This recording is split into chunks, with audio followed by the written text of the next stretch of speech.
You're watching Mr. Tony of the Dead's Reviews.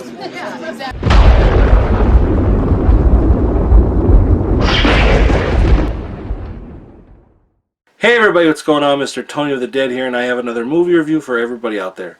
This one's on a movie called Brainscan. This is from Scream Factory, and it's directed by John Flynn. This movie follows Michael, who is this lonely teenager, kind of keeps to himself. He's all into video games and horror movies and stuff. So he decides to order this video game called Brainscan out of a Fangoria magazine that he saw that his friend Kyle told him about. And the game arrives, and he puts it in, plays it, and he loves it. And it's all about murder, and it gets into his subconscious. And then he realizes that it's actually real. And he loved the game so much, but the next day he found out that the murder that he thought was in the video game actually happened in real life. So now this guy named Trickster that came out of the video game is there to help him out, saying he has to finish the game. There's 3 more discs coming, and he's going to help him out and try to, get him out of trouble.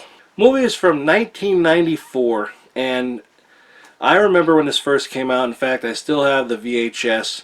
And, it's one of my favorite movies, and I'll be honest right now, this is one movie that I haven't seen in a while. Like I said, I do have it. It's one of my favorite, but I haven't watched it in a while.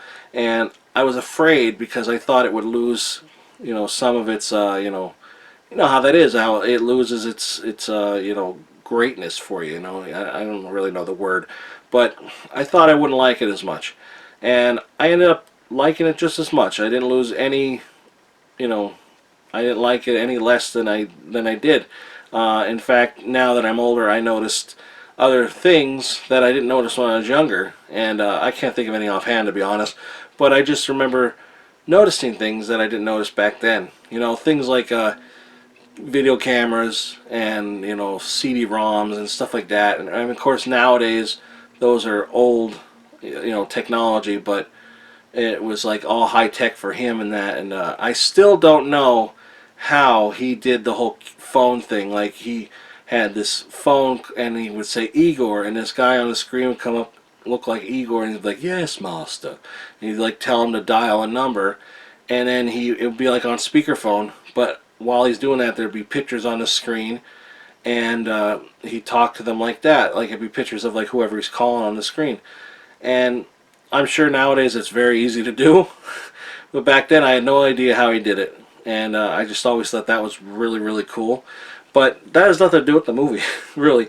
That's just something that I was thinking about. The movie is very brutal, especially the first murder. It's very brutal, but it's not as brutal as I remember. I think when I was younger, I just remember it being more brutal. Maybe it's because it was on VHS and it looked more real, but being on Blu-ray, cleaned up, 1080p and all that, it's kind of like, it's not like it's cleaned up where you could tell it's fake, but it just, or maybe I'm just desensitized, but it just didn't have the same effect to me.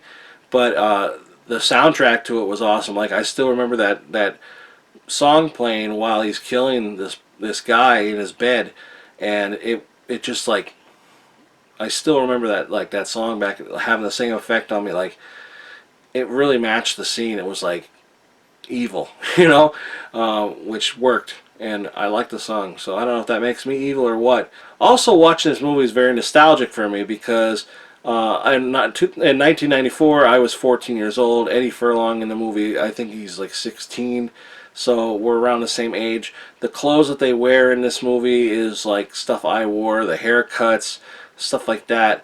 And it's funny to see these people then, now they're around my age, a little old, like a couple years older maybe, but like they're, in their 40s, and it's just kind of crazy where time went. It's just crazy how long ago this was. 1994 to me, like they said, like, oh, I still think that 1990 was 10 years ago, or, and it still kind of feels like that for me. And watching this, it really kind of depressing to see how long ago this was. But I think this movie holds up, to be honest. Even though it was so long ago, I think this holds up. And it's kind of crazy to think of how long ago this was, like I said. But unfortunately, it's never made a sequel, and it's a shame because it should have. Trickster was an awesome character, and it's unfortunate that he was only ever in this movie. And the guy that plays Trickster, he did a fantastic job. The interview with him, you got to watch the interview on here. He did like a scene with like a bad back. He pulled his back out, and he's around jumping, singing around the room, swinging from like a a beam, and that all with like a he pulled his back out, all to do this scene. And this is the first time I've ever actually seen what he looks like without makeup on. I've never seen the guy playing Trickster without makeup. I always feel like I don't want to ruin the magic. Like, I don't like to see who is the voice, who's the voice behind, like Shake from Aqua Teen Hunger Force, and then I saw that and it totally ruined me. Now I just picture that guy, or like Seth MacFarlane. I hate that. I know what Peter Griffin looks like now, But I saw now what Trickster looked like, and I was like, wow. I don't think it ruined me though, to be honest. But like, it's just crazy. Like you never think that guy walking down the street, and he's very nice too. You never think that guy was Trickster. I think he should come to some conventions. That would be cool too. People would love to meet him. But Eddie Furlong, young Eddie Furlong, this is like back in the day of like, him around Terminator 2. He was very popular back then. Young, youthful looking in the face and everything. And he did a great job too in this movie. And it's just like interviews with it in here. They did a good job. Now, to say some bad things about it, and it's really not really even about the movie. I think the movie, like I said, holds up nowadays. I think it's worth a watch. But this Scream Factory edition here, I was so excited when I heard this was finally getting a Blu-ray release. I know I'm all into, I love VHS, but I always get excited when I see one that's like, kind of underrated and not on anybody's radar. I like to see when it's coming out, getting a release, especially from Scream Factory. I like to see when they're putting out something, and there's other companies I won't mention in this video, but I get excited when certain companies are putting something out because it's like, oh, they're going to do it right, I get excited for it. And then they were putting this out. I was like, oh, I can't wait. There's going to be a poster, there's going to be a slip cover, there's going to be reversible artwork. And then it comes out, and there's none of that. None. And it's a shame. I mean, this is a cool cover. Don't get me wrong. But there's nothing else. There's no reversible artwork. You could reverse it, and it's Eddie Furlong at his desk. And I'll show you that. But the package designer actually says it on here is Mindy Kang. Now, I don't want to completely blame Mindy, but Mindy, you did a bad job on this. I'm sorry. This needs a slipcover. This needs a reversible. I kind of sick and hate posters because I have so many and not enough wall space for them. But I would have hung this poster up in a second. It just this is something I think that needed it. Like Trick or Treat came out. I pre-ordered it, and I got it. I got the poster and everything. Great. Did it need like a big poster release? Well, sure, because it's an awesome poster. But why didn't this get one? Trick or Treat's been out not as long as this, and I just think this deserved more than just this.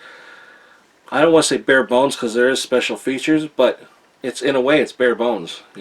Bare bones as in no slip, no reverse, no poster. And if you don't give a shit about any of that stuff, well, then this is good for you. But I think at least reversible artwork is needed. At least. I mean, it's very, very disappointing that we didn't get that with this. And, well, I mean, it didn't stop me from buying it. But, of course, I'm going to upgrade to the Blu-ray for this. And, like I say, I still have the VHS. Because not just because it has different artwork or anything, but because I keep a lot of my favorite ones on VHS and Blu-ray. Just because, like I said, different artwork and nostalgia, and just some might look better on VHS. And this one I think looked good on either one, to be honest. So now I'll show you what's inside here, and we'll check it out. And here you have the front cover work here, like I said, and it's not a bad picture. And then here's the reverse one. Of all the images, though, why that one? I don't understand. I think they could have gone with something way better than that too. I don't get it. Like, if anything, instead of that, they could have gone with this on the reverse. You know, that would have been cooler than just that. I don't know. I don't know what they done fucked up. But here are the special features on the back. You know, you got a lot of stuff on here, to be honest. It's good special features. I'm not gonna lie. They've done some good stuff. It would have been nice to get everybody involved on here, but you know, some people I guess are just too good to do anything else. But if you want to pause it now, you can check it out. And here is the Blu-ray with the same artwork from on the cover, and it is Region A.